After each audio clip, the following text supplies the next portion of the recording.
For someone who likes games as much as I do, it's impossible to get tired of trying out new gaming monitors. A good display is essential for quality experience, but each new model also might bring some new features that can take your gaming enjoyment to a next level. At last year's IFA fair in Berlin, LG has presented a whole range of interesting new monitors, some with combination of specs that we haven't seen before in a single product. Even though there were more extravagant models, such as those with true HDR or IPS panels with unprecedentedly high refresh rates, which we would like to get a chance to test, this time we have received a monitor which might be interesting to a wider gaming audience since it comes with interesting specs but also a quite reasonable price. It is the LG 32GK650-F. Now, it's hard not to be impressed by its size. At 32 inches, this monitor is on the upper limit of usability when it comes to gaming, at least if you keep it on your desk, but it sure makes an impression. Design is fairly simple but modern, with thin top and side bezels, which make it suitable for multi-monitor rigs, though we doubt many users will go for 2 or 3 32-inch monitor surround setups. Bottom bezel is wider with an LG logo in the middle, and beside the bezels there is an additional few millimeter wide black margin before the actual display. The back of the monitor looks more interesting since it houses a circular vent, this time without RGB lighting, as well as a connector section with one display port, 2 HDMIs, headphone output, and a connector for power adapter which comes as an external unit.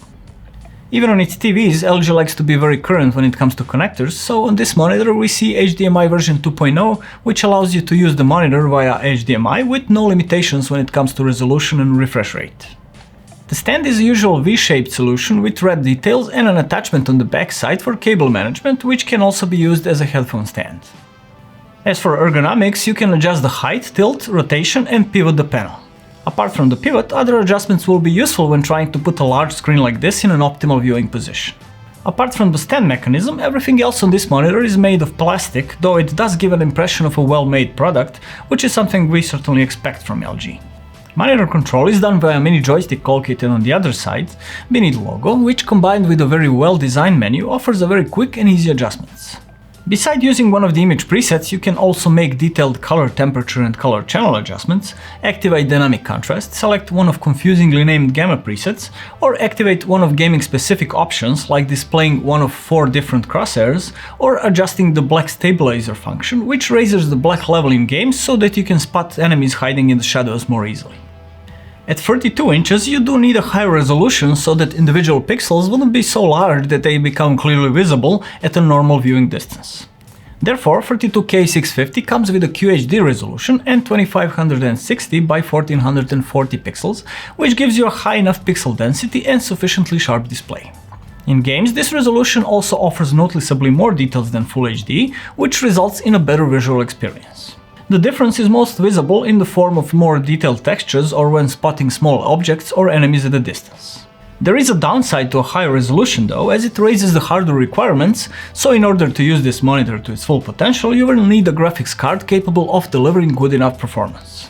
32GK650 comes with a V8 panel with a true 8-bit color display, which promises high contrast and good image quality, but also more narrow viewing angles than IPS panels. Thanks to the ergonomics adjustments we mentioned, it is not much of a problem for gaming anyway. A measured contrast of 3076:1 is not particularly high for a V8 panel, but it is still multiple times more than what IPS-type panels can deliver, which contributes to an overall visual impression. Max brightness is rated at 350 nits with a low black level typical of V8-type panels. As for the colors, gamut coverage is pretty good for an 8-bit panel, but color accuracy is not particularly high in any of the factory preset modes.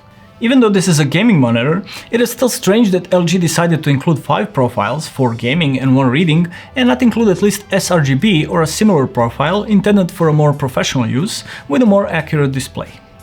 It is too bad, since this panel is certainly capable of such tasks as well. Still, with a bit of tinkering, we managed to get better results by setting black level to low, color temp to cool and gamma to mode 1, after which we measured a decent delta E deviation of 3.5 while also improving the black level and overall contrast. If you own this monitor, we highly recommend trying out these settings. LG 32GK650 comes with a not very usual combination of QHD resolution, V8 panel and a 144Hz refresh rate, which makes it an interesting choice for gaming. It's worth noting that beside the 32GK650-F we're presenting today, which comes with a FreeSync support, LG also offers an almost identical 32GK650-G, which is GSync certified. Thing is though that F version also works just fine as GSync compatible, even though it is not officially supported, so this monitor will be an equally good choice for both AMD and Nvidia users. An important note though, GSync works only via DisplayPort, so it's not available if you connect to the HDMI. Variable refresh rate is active between 48 and 144 Hz, and monitor also supports LFC, which doubles each frame if the frame rate drops under the 48 FPS. It's worth noting that this monitor also has an impressively low input lag of only 8.5 milliseconds, which is one of the best results we've measured so far on a gaming monitor. VI panel does have a bad side though, in the form of a slower pixel response, especially in darker scenes. At its max refresh rate, LG 32GK650 acts quite good for a VI-based monitor, although naturally response time is not on the same level as faster TN monitors. Therefore, this monitor is not aimed at esports or competitive FPS gamers, but more towards those that like to enjoy good graphics and the game itself. LG did implement an option called 1 millisecond motion blur reduction, which is in fact a backlight strobing between each frame that does reduce pixel persistence and response time. Even though it still doesn't reach 1 millisecond, the overall result is still pretty good. Only problem is that you're not able to use this option alongside variable refresh rate, so we recommend turning it off and using FreeSync or GSync instead, since they are more useful and offer a superb smoothness in games, even if you do get slower pixel response. Overall, LG 32GK650-F, with its specific combination of specs, is a very interesting option which to some gamers might be just what they were looking for. Big screen and specs that are a step up from a usual 140Hz Full HD combo allow this monitor to provide a very good gaming experience, and all that under a $400 price point, which is a pretty sweet deal. We're glad to see things moving on the monitor market and hope that 2020 will bring us many more interesting new models. That would be all for this review. We hoped you liked it enough to give us a thumbs up, and if you did, please visit our channel and subscribe for many more interesting reviews. Keep watching Bench House and see you next time.